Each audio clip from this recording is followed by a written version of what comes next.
Hey, Tony Gass is here. Listen, you cannot be. Now look at the police. Speed through the traffic now. Got everybody.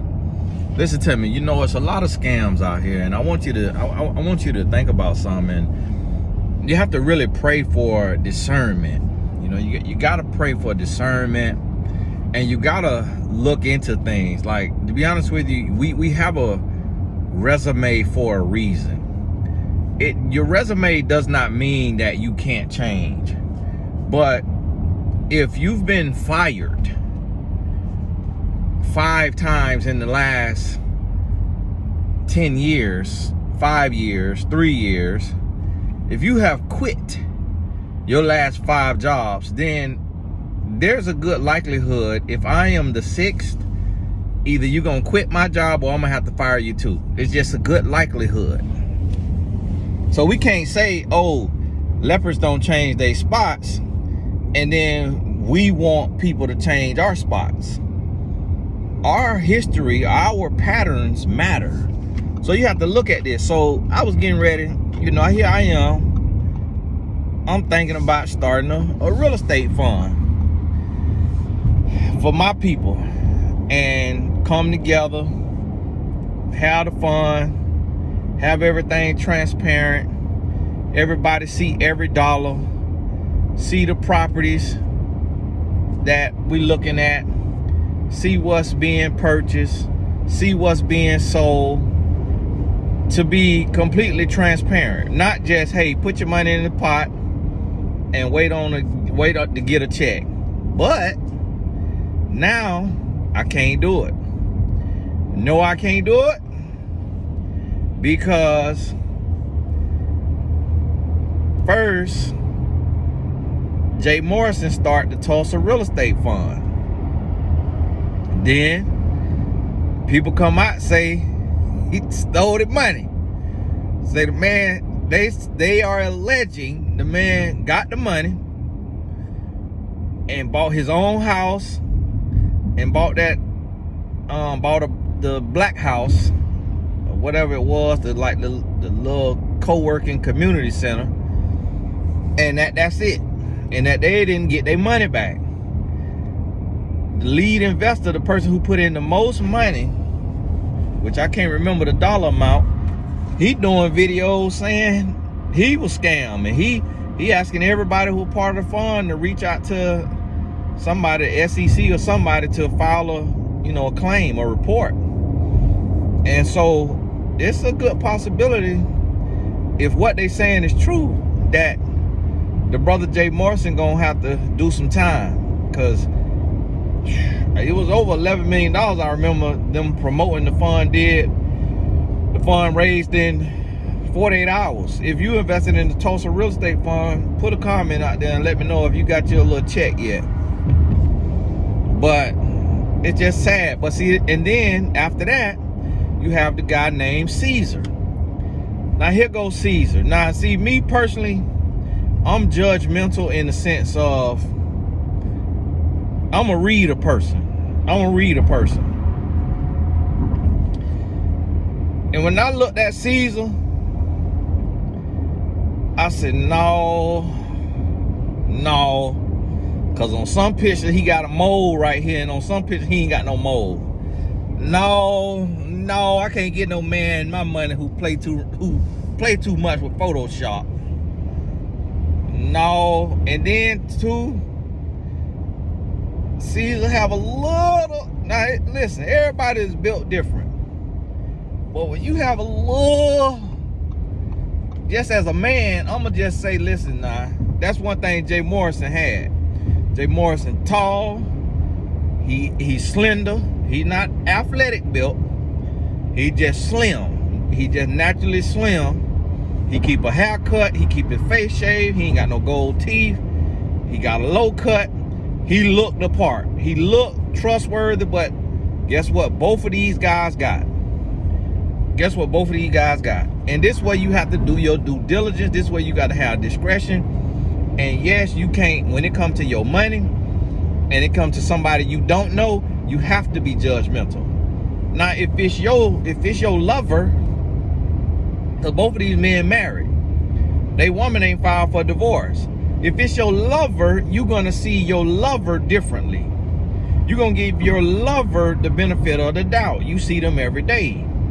But when we investing, we can't get no benefit of the doubt. Both of these men have went to prison for selling crack cocaine. Both of them have went to prison for that cocaine. Listen, I used to sell a little bit of weed. You not really considered no real drug dealer when you selling weed unless you is selling pounds by the pounds. When you just moving a little here and there, little quarter pound and little dime bags and little, ain't nobody paying you no attention. Ain't nobody studying you. Police stop you, they letting you go. Unless they got a quota to hit.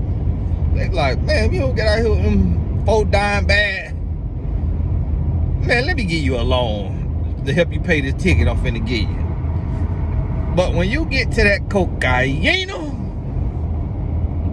I'm gonna tell you one thing about me. Tell you one thing about me. God bless these brothers. I'm praying everything go well.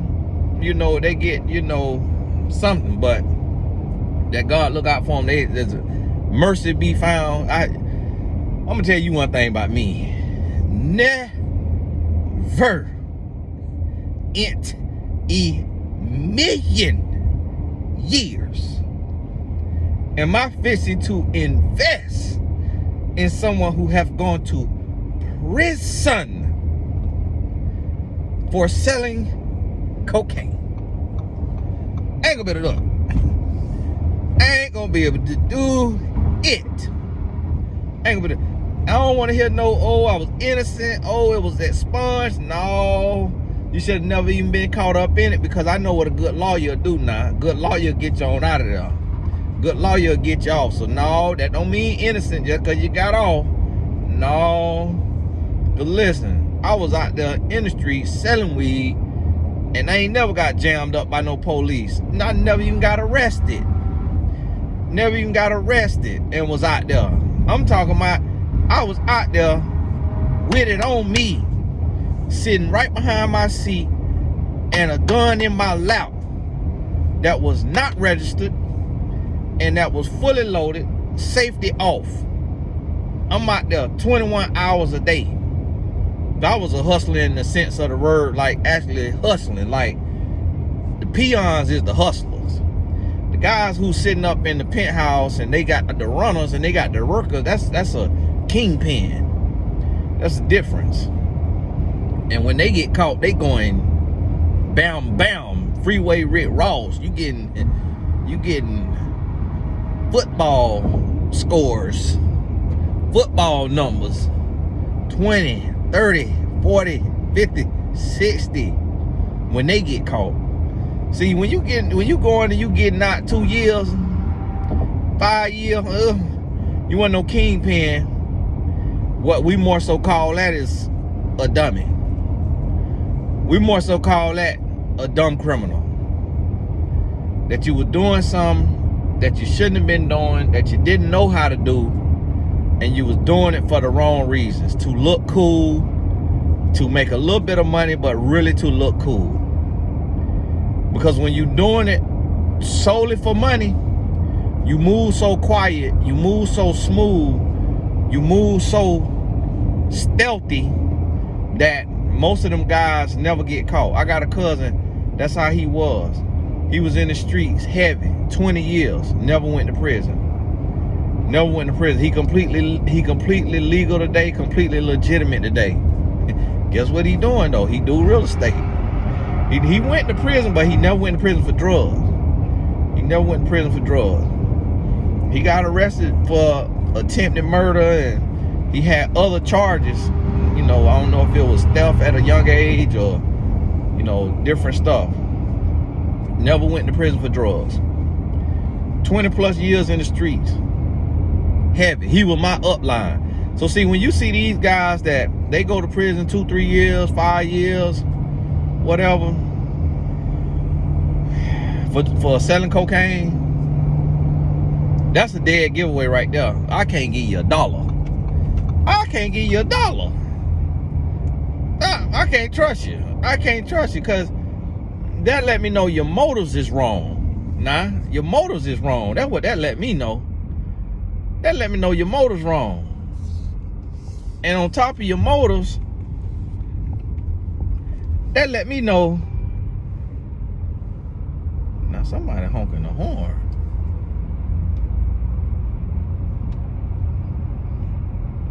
That let me know your motives wrong.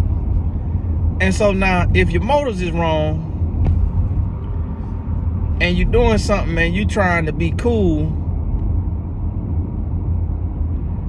now you gotta forgive me, because I cut out the traffic to get off the highway, and then this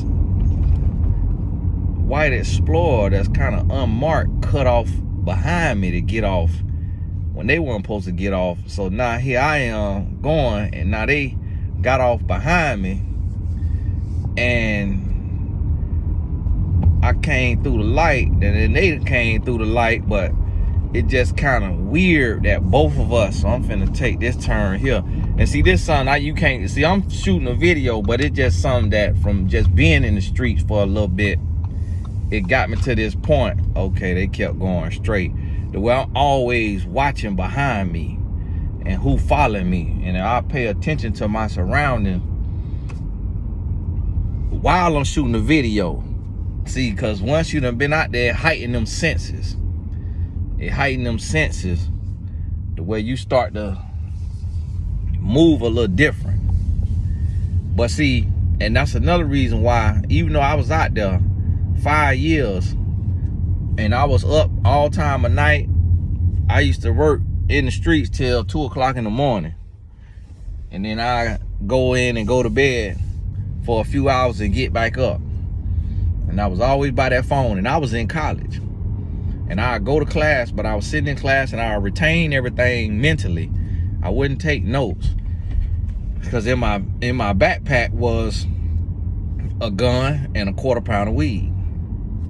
And if I get a call for a sale, I get on up and leave class, and then just have a young lady in class to send me the notes from class. And so I was living wrong, but I never got arrested, and I never went to prison. When you get arrested and you go to prison, you a little too ambitious for me. You're either a little too ambitious or a little too dumb. It's one or the other. But whichever one it was, whether you were too ambitious or you were too dumb, you have effectively counseled yourself from me giving you $1 res. I don't have no dinero for you. Not a red cent. I can't do it. I can't do it. If you went to prison for selling drugs, for something that's money related, I'm not finna give you no money. I'm not fixing to do it. It's just like if you went to prison for domestic violence, I'm not finna give you my daughter or my sister or my mama, because I don't know. Yeah, okay, you could be changed. You could be changed. I was a toxic man. I ain't go to prison, but I was a toxic man. But you could be changed, but I want to see your change with somebody else's daughter. I want to see your change with somebody else's sister. Not mine's. Not mine. Now somebody else's. Oh, God bless you, man. Woo! Hey, people can change now. Hey, people can change. Listen, I change. I know you people can change, but I'm not fixing to take the chance with you. So guess what? If somebody don't want to take a chance on me, I understand that. I understand that. That's your right. That is your right. You got to use wisdom, knowledge, and understanding, and discretion, and discernment. And if your spirit say no, nope, I ain't gonna be able to do it. I ain't gonna be able to do it. Because some people have been scarred so bad, you know, they've been jaded to the point of it don't matter what you look like. You can look like holy oil, holy water, and they're going to be like, no, playboy, I ain't going to be able to buy no course because I done bought a course. I remember one time I had a lady write in. She bought a course. I feel like the lady probably, I think she probably paid $25 for the course. And then the lady went to writing in because something happened with the course. I don't know if she couldn't get in, but she couldn't get in because of her own fault. She had a typo in her email. But she went to writing in. Oh, you're a scam artist. Oh, you're a scammer. I can't believe this. Give me my money. Oh, this and that. Oh, this and that. She had, I think, a mental issue that probably had been diagnosed, but she high functioning enough to where she could live on her own. But she was all the way off. I don't know if she was a witch or warlock or what. The lady went to making videos about me. The lady went to over a $25 course. But what she said in her email was that she had just gotten scammed for $5,000, she said. And that's why she was hyper vigilant. And I'm like, listen, don't bring that energy over here to me. For $25, you need to be going after the person who stole your $5,000. You need to be making videos about them. And she was out there on the comments, yeah, Tony Gaskins don't want to give people their money and all of this. Man, did you talk about the $25 that you can't get in this course because you put the wrong email in because you got a typo in your email? What are we talking about? But some people like that. So it's some people that they think I'm a scam artist. You know why they think I'm a scam artist? Because of Derek Jackson. Because of Derek Jackson. Or because of they pastor who cheated on his wife. Or because of they ex-boyfriend. It's some women that don't follow me because I look like the guy that beat on them in high school or college or in their young adulthood. I look like the guy who got them pregnant and disappeared. I look like the guy who cheated on them, who cursed them out, who did them dirty. I look like the guy. So they're like, I ain't following nobody. I ain't supporting nobody who look like a player, is what they'll call it. Look like a player, or look like this, or look like that. And it don't have nothing to do with me. It have to do with what they've gone through. But guess what? I don't care at all, because I don't want nobody in my audience that's jaded, that's still broken, that's still hurting, that's, you know, bleeding on their necks because of their ex, that's carrying their past into their present and into their future. I don't want nobody in my audience that's like that. I want people that is healing. We never 100% heal, but I want people that is healing, growing, learning, changing.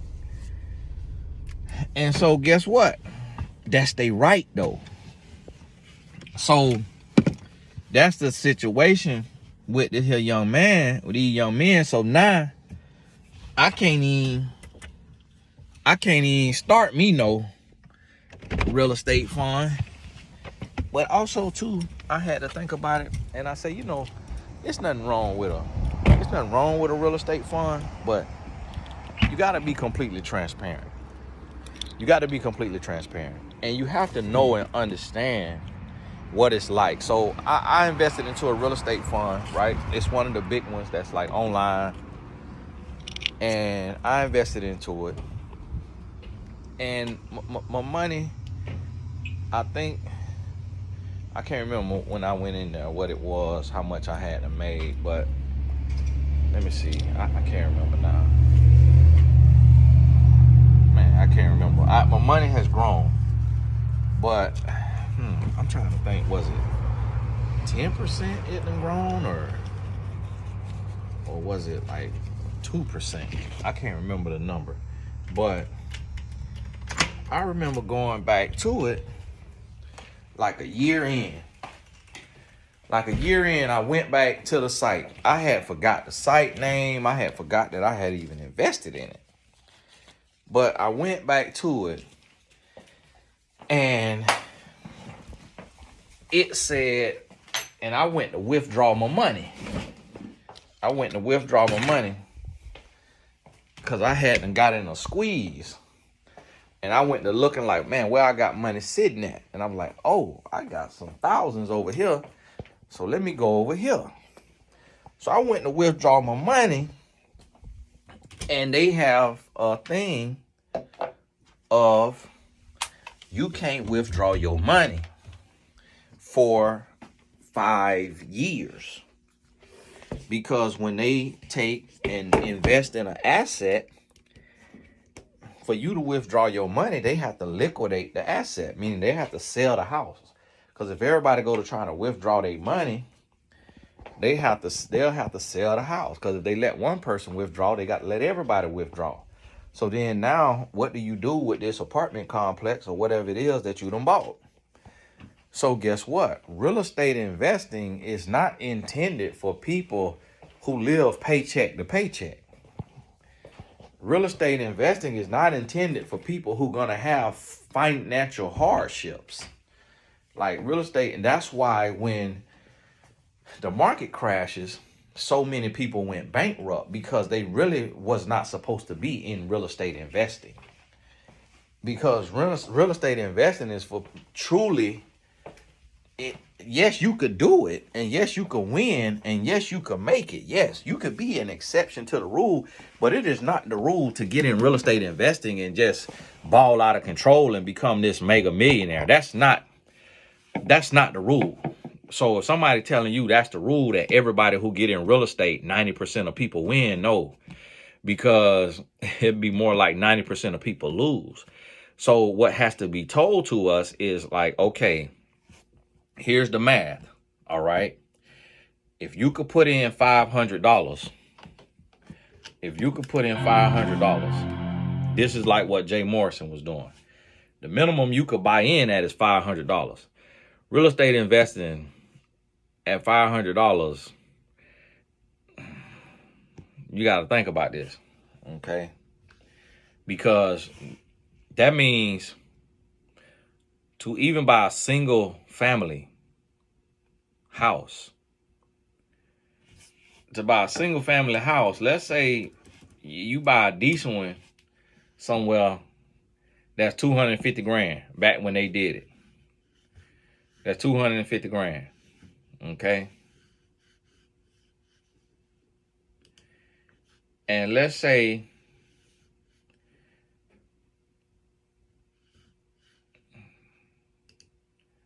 we're going to look at this. We're going to look at this. 250,000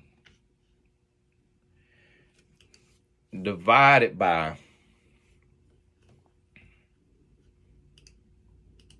500.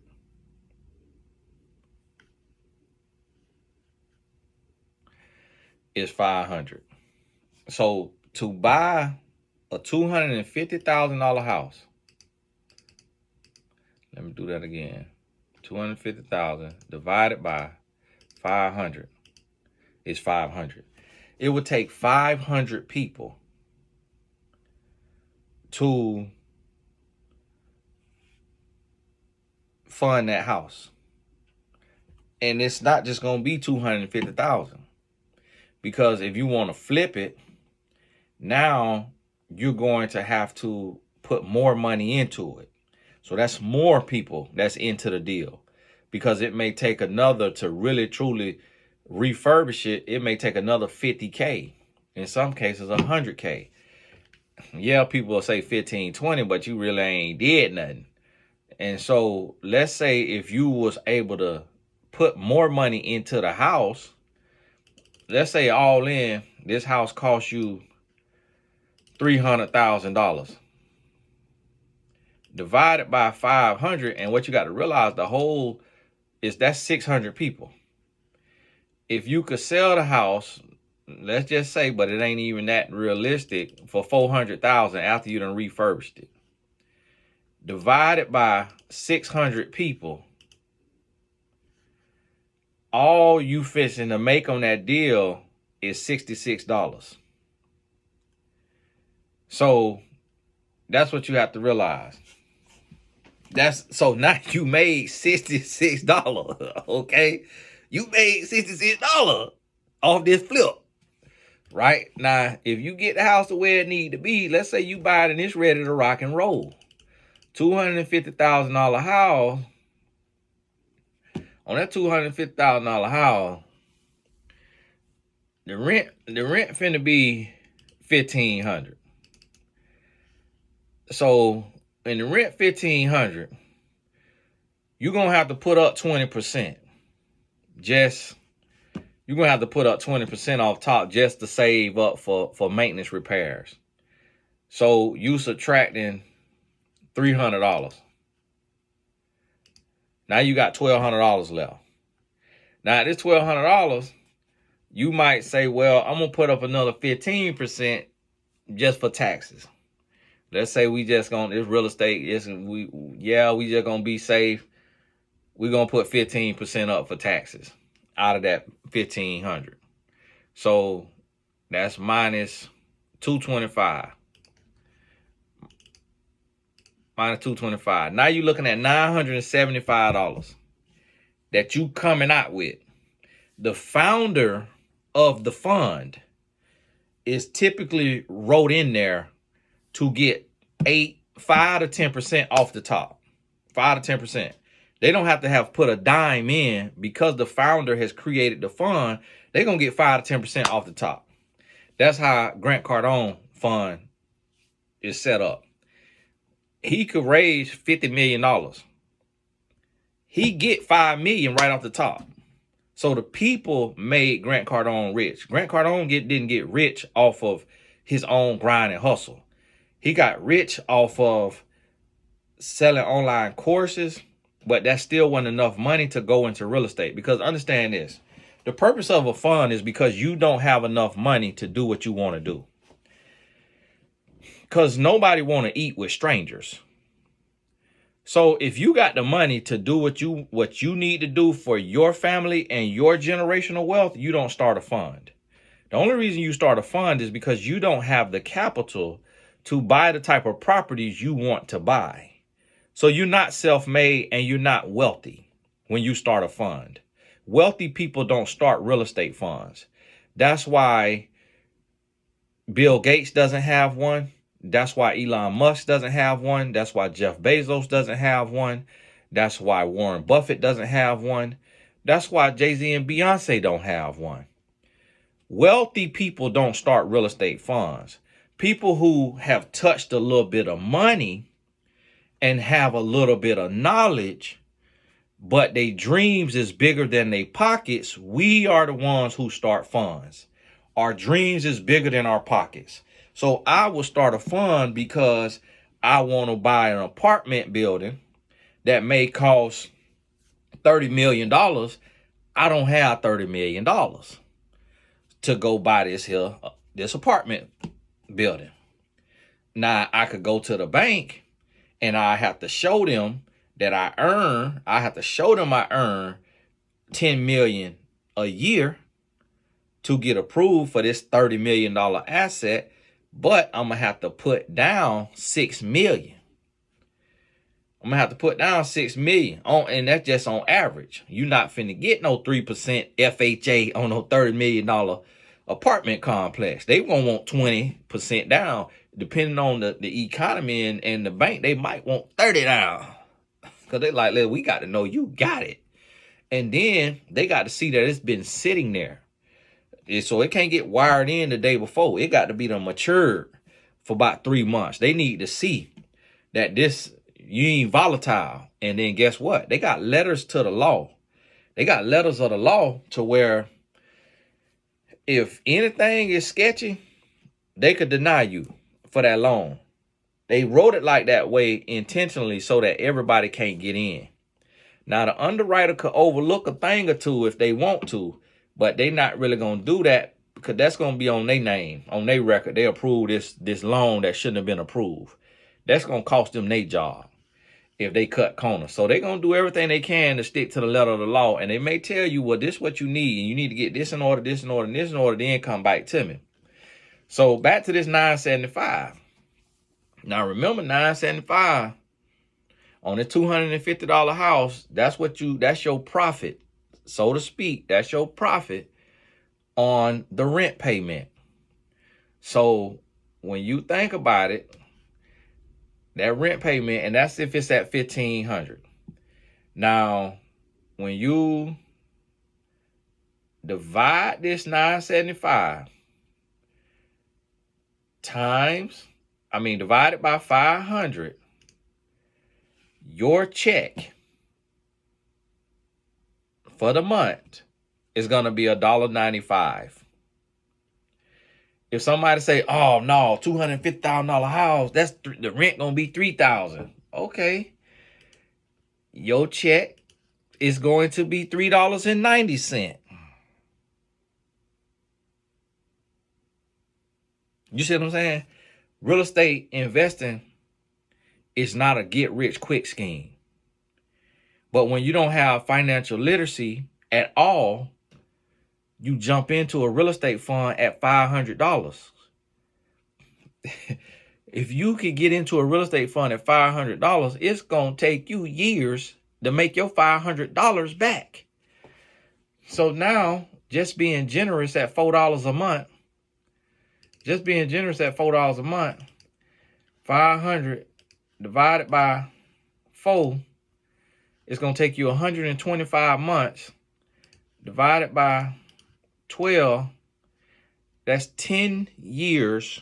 That's 10.4 years. Basically 10 and a half years on a $250,000 house, because you don't get the money from the second house and the third house and the fourth house and the fourth house. You invested into this one asset, because that's the asset you invested in. They're not going to say, well, oh, we're going to give you money off of the second $250,000 house and the second. No, that's the next round of investors. That's the next round of investors. So the first investors that equal 250,000, which it don't equal that, because if the fund gets 5 to 10% off the top of that 250K that came in, that's 25,000 that's already, and like expenses and all of this stuff, you can count on 10% to already be gone. So now you at 225. So a portion of your money, really only, if you invested 500, you really only 450 to 400 to 450 is really what's going to be invested, because the fund has a setup to where it makes money and expenses and things of that nature are covered. So this is what you have to realize. So unless you're going into a situation, but this is what you have to understand. If you in the fund and you put in 50,000 and a $250,000 asset is bought, now that's going to look different, because now you own a much larger portion of that. So that 250,000 divided by 50,000, now that's 5 people if they did it like that. If it was 5 people. If not, then let's just say it's times 5. Now you know you own 20% of it. You own 20%. So if the profit is $975 from that month times 0.20, you would get $195. Whereas the people who put in $5 is getting $1.90 or what have you. You getting $195. But you got to think about this now. If you put in 50K, just think about this. Even like when you do this by yourself, you put in 50K and you go and get the rest funded by the bank. You put down 20%. They fund the rest of it through your real estate investment company. but you put down 50K cash. They required that from you because you're a real estate investment company and it's an investment property. It's not a personal property. So now let's say you making that $975 a month profit. Now, if you have $50,000 that you put down to get this $250,000 house, and the rent is $1,500 a month, meaning that's what they paying. That's what they paying you. Now you looking at divided by 975. It's going to take you 51.2 months. That's divided by 12. That's 4.2 years. It's going to take you 4 years to make your 50,000 cash that you put back. So I remember we had an asset in my family. We had an asset that was bought at, I think it was 110,000, and the mortgage was $800. So now you look at 220,000, $1,600. So I mean, I could be low on that. Now, when you are renting, you typically, when you rent something out, you typically charge double what the mortgage is. So if you own a house, not own it, but if you got a mortgage on a house and the mortgage is $1,500 at a normal rate, then you typically will want to charge about $3,000 to rent it out. So that way the mortgage is covered and you got some profit. But then out of that profit, it's still not all profit because you putting up for taxes and you putting up for repairs. And not even just repairs, but also like for evictions, the eviction process and things of that nature too. So that's what you have to realize. Real estate is a slow game. The only time it's not a slow game is when you get into certain little things and where you doing little quick flips and stuff like that, but you're still not getting filthy rich. Yeah, you're gonna make a little money, but a lot of that is luck and chance. Because if that's the case, everybody would be doing it and everybody would be a billionaire if it was easy. So even with the wholesaling and all of that, it's like, that's work. It's work. Like you gotta make a lot of phone calls and you gotta talk to people and you gotta be convincing and you gotta be able to say, okay, you trying to sell this house. Can I basically sign this house to go and sell it for you? You want 150. You want 150. Can I sign this house from you? Get this deed or whatever, or the ability to be able to go sell it over here to my network. I'm gonna go out and sell it for 180. Now you want it 150. Boom, the sale happened. Boom, I got 30 grand, you know, before all the expenses and all of that. So even with that, that's time, that's energy, that's effort. Nothing about real estate is easy. Nothing about it is easy. It is, and I've had a real estate investment company for 8 years now. And this is just the very, you know, this ain't in the deep nitty gritty. Like it get way deeper than what I'm talking about. It get way deeper. It get way more complex. It's a million different deals out there. And yeah, they got bank statement loans. And yeah, they got the asset loan to where you can show, well, this is what it's going to produce every month. You know, this is what it's worth. This is what it's going to produce. And then they could fund you. Yeah, you got stuff like that. But even that is not easy because they still going to look at you.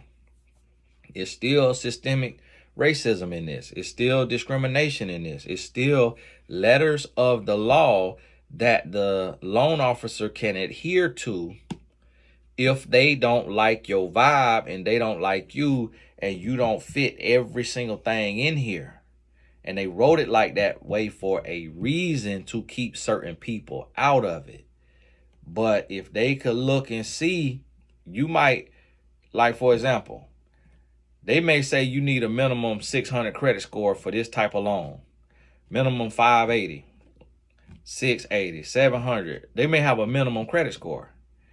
But if you come in and they see you got a 500 credit score, but you got $1.2 million on the market, and you trying to get a $250,000 asset, and that money that's been on the market, it's been there for years, and you have X amount of dollars coming in every year from your job. Like you working and you making X amount of dollars. Now they're going to do a process of elimination. They may be able to say, okay, we can approve you because of this. Or they're going to say, well, we can approve you, but we're going to require X amount down. So now they covering themselves to where if you default, they done got enough up front to where when they have to foreclose and sell it, they still in the black and not in the red. And so that's what have to be understood by this here. Is that it's not cut and dry, and it's not all that super simple. So before you invest into a real estate fund, you need to make sure that you have an understanding of real estate. And you also need to make sure who the head of the fund is and who running it, so that you can look into this. You got to make sure this person got character. Like me personally, when I heard Grant Cardone say he used to do drugs, I'm not putting a dollar in that, because I know when you used to do drugs, that's a daily battle. If somebody tell me they used to have a drug addiction, or somebody tell me they used to have a gambling addiction, I'm not putting a dollar in, because I know that's a daily battle. You got to wake up and decide to be sober every day. It ain't just gonna be clockwork. It ain't just, oh, I'm 7 years clean, I'm good. No, you got to be 7 years and 1 day clean, 7 years and 2 days clean, 7 years and 3 days clean. Relapse can happen at any time. So guess what? I'm only gonna put in, yeah, I put a dollar in there, a dollar. I'm gonna put in what I can afford to lose. I'm gonna put in to where I'm gonna put in the amount that I'm not gonna be homicidal, I'm not gonna be suicidal, nor am I gonna be judicial. Meaning I'm not going to throw more good money after bad money trying to take somebody to court. That means I over leveraged myself, I overextended myself, and I put too much money in. I'm only going to invest what I can afford to lose. I'm gonna invest what I will flush down the toilet. If it's not something that I will flush down the toilet, then I'm not investing in someone else. I'm investing in myself, because I know myself, I live with myself. I'm not putting them above me. I'm going to say, if he can get the knowledge, I can get the knowledge.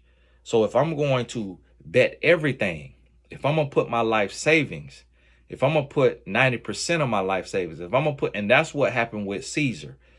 Caesar got money from people. They allegedly saying some people put in $500,000, $300,000, $200,000, $100,000. I am never putting that much money into another human being that got any kind of record, any kind of past. And I'm also looking at how that human being take care of themselves. So unless Caesar tell me that his body composition is due to health reasons, then I'm going to say, listen, I want you to fall in love with you and to diligently work on you before I can super invest everything into you. Like, I'm not going to be able to put $500,000 into you if your lifestyle is telling a story. So if you telling me with, bloodshot eyes, or a bunch of cursing, filthy mouth, or you in the strip club, or, you're not taking care of yourself. If you telling me that with your lifestyle, then why would I trust you with $500,000? So what happened is they wasn't trusting Caesar. They were trusting DJ Envy, because he does look like a bill of health. He is a millionaire. He is successful. So they were saying, hey, if you can be successful on the level you're on and you believe in this character, although I don't know this character and I don't believe in this character, I'm trusting your judgment because of where you are in your life. And DJ Envy is trying to say he had nothing to do with it. It's not his fault. He a victim too. But that's why I tell y'all, that's why you don't see me collaborating with people and stamping people that I do not know personally and for years. DJ Envy met this man, build with him a little bit, and then gave him his platform. If you are building a brand, that is an absolute 100% mistake to stamp somebody and give them your platform if you do not truly, fully know them inside and out. But hey, I got to go. Me and my dad, we are working on a Bible study. And the Bible study, I'm going to put it on a separate YouTube channel. So pay attention to the community page, because when it's up, and I may just use the study, because now it'll be the Bible study instead of me having to travel around, interview people. And the Lord convicted my heart about that, because I started to realize if I'm doing a podcast where I'm interviewing people, it's only a matter of time before I have to interview a scam artist unknowingly, or a rapist unknowingly, or a liar, deceiver unknowingly. And I don't want to give a platform to people that I don't have time to get to know, because I value the trust that God has given me with my tribe. So the study, what was the study of me interviewing people, that's going to be different. And now it'll be a Bible study. And then the interviews that I'll do, it'll be on my main channel. But it's more so telling the stories, not selling products and stuff. It's just telling the life stories of like Blessed Tribe members. And then we're doing it on Patreon. The Patreon is meeting each other. I'm introducing the Patreon to the Patreon. But I'm going to tell you, don't ever pay for anything or buy anything from somebody that you can't afford to lose that money, unless it's a tangible product that you can use. Like my client who I promoted, her colloidal silver, that's a product you can use. So it have nothing to do with her. It's a product you can use. And she's a doctor, and she's my personal client that I work with every month. She's in my year of business program, my year of coaching program, which is also enrolling right now for 2024. I only work with 10 people. And this is a program. You can visit Tony Gass's Academy, and on the very last page, you'll see that program. It's a high ticket program. It's a program where you have text access to me Monday through Friday, and we do a session every month, and I'm helping you build your business. So like that colloidal silver with Dr. Tiffany, I changed the color of her logo, and I set up her Etsy page where it's selling from, and I help her source the bottles for that it's going in, that the product is in. So that's what, and then I also promoted her. So the sales come from me helping her promote. And that's the purpose of that program, is to help individuals who have a dream and a vision and they want to launch, but they may not have an audience to launch to. And me being essentially like on their board or in their think tank, helping them come up with the name and the logo and the marketing strategy and the business itself, because that's what I do for myself. So now I'm doing it for others. So if you're at that place where you're ready to launch, now if you're robbing Peter to pay Paul, the program isn't for you. The program is $10,000 for the year, 12 months. To put that in perspective, Myron Golden, who does not know more than me, who is not more successful than me based on just what we do personally, not the money that we charge people, Myron Golden is charging $200,000 for a day. And he's charging $20,000 for a mastermind where you don't even get to talk to him, his daughter running the calls. So I want you to understand the difference on pricing out here and what is being charged. I don't think, I could never charge somebody $200,000 a day. Jesus Christ wouldn't even charge you $200,000 to spend a day with him. So I really don't know what these people is doing out here with these prices, because it's not that much value in the world. And your presence is not worth that much. Your cologne ain't worth that much. Looking in your face ain't worth that much. Shaking your hand ain't worth that much. I don't know what these people doing, but there is a spirit of greed that is taking over. And unfortunately, it's inhabiting a lot of men. And it's also with women out there getting caught up in these scams too. But you got to be mindful. Hey, this is Tony Gasson. God bless you. Pop on over there, TonyGassonAcademy.com. We'll talk soon.